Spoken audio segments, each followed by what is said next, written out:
ಇದ್ದೇವೆ, ಅಡ್ಡಿಲ್ಲ, ಒಳ್ಳೆ ಉತ್ತರ ಕೊಟ್ಟರು. ಇದು ಸರಿ, ಅದು ಇಲ್ಲಿವರೆಗೆ. ಮುಂದೆ ಅದ್ರ ಮುಂದೆ ಹಂಗೆ ಹೋಗ್ತಾರೆ ಅವರು.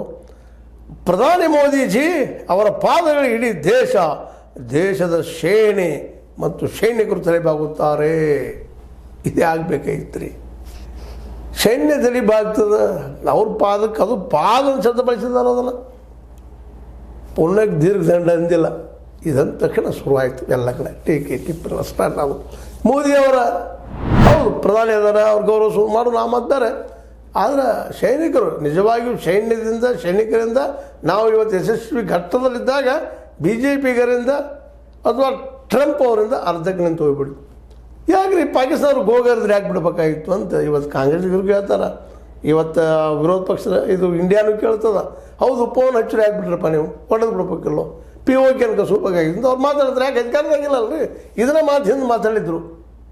ಅದು ಪಾರ್ಲಿಮೆಂಟ್ದಲ್ಲೇ ನೆಹರು ಅವರ ವಿರುದ್ಧವಾಗಿ ನಮ್ಮ ಶಾರ್ ಅವ್ರು ಮಾತಾಡಿದರು. ಆಗೇನು ಸೀಸ್ ಫೈರ್ ಯಾಕೆ ಮಾಡಬೇಕಾಗಿತ್ತು, ಹೋಗ್ಬೇಕಾಗಿತ್ತು, ಬಂದಿದ್ರಲ್ಲ ಅವ್ರ ತನ ಹೋಗಿದ್ವಿ, ನೆಹರು ಅವರು ಸೀಸ್ ಫೈರ್ ಮಾಡೇ ನಾವು ಗೆಲ್ಲೋದನ್ನು ಬಿಟ್ಟು ಕೊಟ್ಬಿಟ್ರು ಅಂತ ಮಾತಾಡಿದರು. ಅವು ಕ್ಲಿಪ್ಸ್ ಅದಾವೆ ನೋಡ್ರಿ. ಈಗ ಏನು ಉತ್ತರ ಕೊಡ್ತಾರೆ ಅವ್ರು ಅದಕ್ಕೆ? ಈಗ ನಾವು ಗೆಲ್ಲುವ ಹಂತಲ್ಲಿ ಇದ್ದೀವಲ್ಲ ಇವತ್ತು.